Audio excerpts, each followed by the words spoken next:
This is unfailing love.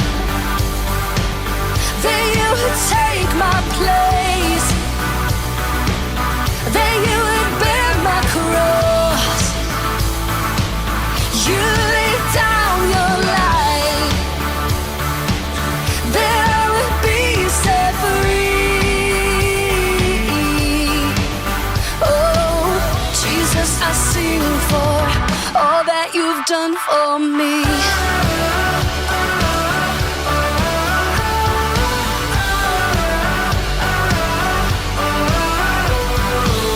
Who brings our chaos back into order? Who makes the orphan a son and daughter? The King of glory, the King of glory, who rules the nations with truth and justice, shines like the sun in all of its brilliance. The King of glory, the King above all kings. Yeah, this is amazing grace. This is unfailing love. That you would take my place. That you would bear my cross.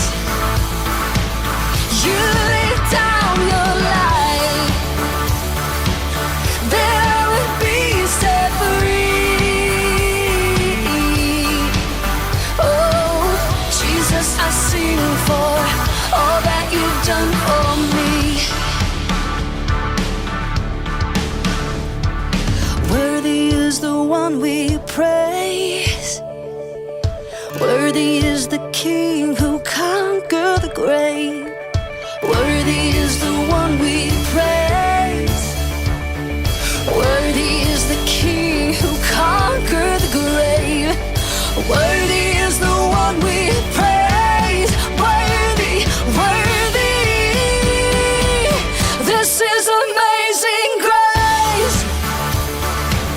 This is unfailing love. That you would take my place. That you would bear my cross. You laid down your life. That I would be set free. Oh, Jesus, I sing for all that you've done for me. All that you've done for me.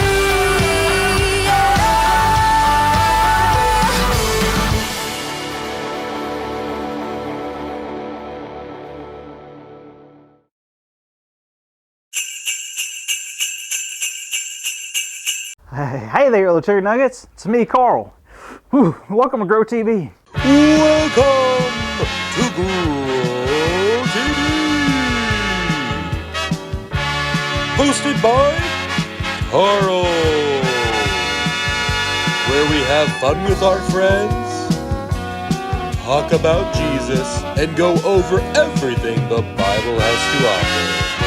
Now once again, welcome to Grow TV. Oh, hey there, kids. How you doing? Having fun? Enjoying this beautiful Christmas season? Isn't it wonderful? Oh, me, what am I doing? Well, as you can see, I'm not in my office or home right now, and, well, it's pretty bad. I'm outside, and it is freezing out here. I feel like I'm an ice cube taking a bath in a frozen lake. And then I got out and went to go get a blanket, but that was made of ice cubes. Ice cube blanket! Now you're probably asking, hey Carl, how'd you get out in the freezing cold in the first place? Well, it's a funny story. So there I was, in my house. It was right after dinner, and I was absolutely stuffed. But then in the corner of my eye, I see a beautiful plate of delicious, chewy, warm, chocolate chip cookies. Now I knew that my stomach was full, but in that moment, nothing else mattered to me beside those cookies. So I had a decision to make. Eat those cookies and feel terrible and face the consequences, or be an adult and have the emotional control to say no. So after I ate all the cookies, things got real bad. I ate so much sugar that I began to see colors I never knew existed. I began to hallucinate and see the strangest things. My taste buds felt like they got a ride on a rocket ship. and to the planet of Flavorverse, and then to the city of Tastyopolis. Occupation? Uno. Me. So then I started to get all sweaty and I figured, hey, I'll just step outside for a little bit. Cool down, you know? Wouldn't you know it, I locked myself out of the house. Wish I could remember the lock code for my door, but I can't. Wait a second, I think I might know who knows the code. Hold on, let me try and give her a call. Hi, Carl. Jada, oh thank goodness, I really need your help. Okay, what's up? So here's the story. I just got done eating, and then I saw cookies, and I saw the cookies that were warm, and they were chocolatey, and I began to eat them. Then I was super full, and then I ate too much sugar, and then I started freak out. I'm like, what is that? What is that? And I'm like, ah! And then I started getting real sweaty, and I stepped outside. Now I'm locked outside my door, house, and I'll remember the code. And that brings us to here. I forgot the code to my house, and I've wandered, and I think I'm lost. Oh no, you're lost. Well, I guess that kind of makes you a little like Jesus, huh? What do you mean? Jesus got lost? Well, sorta. Do you remember the story of Jesus at the temple in Luke chapter 2? I certainly don't, and well, I don't have a Bible. Do you mind telling me about it? Sure thing. So Mary and Joseph took Jesus, who was 12 at the time, into Jerusalem where there was a festival happening. Oh, cool. Once the festival was over, Joseph took him and his family home. What a fun family trip. Well, it wasn't until Mary and Joseph got home that they realized Jesus wasn't with them. What? Jesus is missing? The Son of God is missing. How could they let this happen? It was an honest mistake. They thought he was with them the whole time because the company or caravan that they were with was really big. 3 days later, Mary and Joseph went back to Jerusalem and found Jesus. And guess where Jesus was? I bet it isn't in the middle of a blizzard. You'd be right. He was actually in the temple. Mary and Joseph found Jesus sitting among the teachers. He was listening to them and asking questions. People were amazed at how well Jesus could understand and his responses to their questions. Things were real different back then, huh? Definitely. During the festival, Jesus had celebrated becoming an adult. Did you know that it was their custom to celebrate adulthood at 12 years old? Even though technically he was called an adult, he was still under his parents' authority, which is why when his parents came back for him, he obeyed and didn't start his ministry until he was 30 years old and not under his parents' authority. He stayed home deliberately because he felt more at home with the teachers. He also left intentionally to obey his parents. Wow, that is so cool. What did Mary and Joseph do? Well, they were blown away. Obviously, they were so excited to see Jesus safe, but they were also wondering why he decided to stay in Jerusalem those 3 days.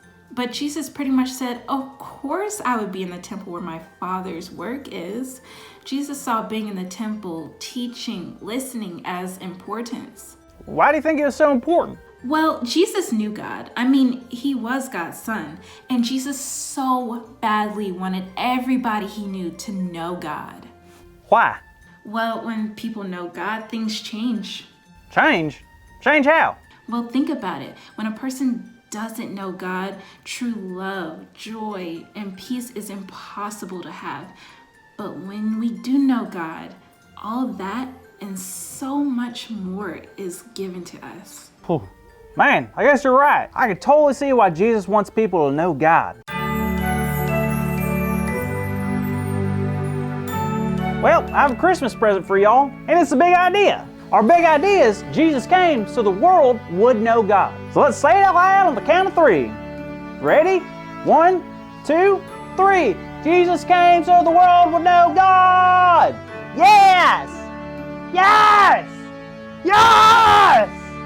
I tell you what, I haven't learned that much since I was at the Macaroni and Cheese Museum. Wait, that's it! My code for my house! When I was at the Mac and Cheese Museum, I ate 213 bowls of mac and cheese. It was a world record. My code is 213. Wow, what would I do without y'all? Thank you so much. Now I'm gonna go inside and defrost my face now, so see you next week. Thank you for watching, and tune in next week for a new episode of Bro TV.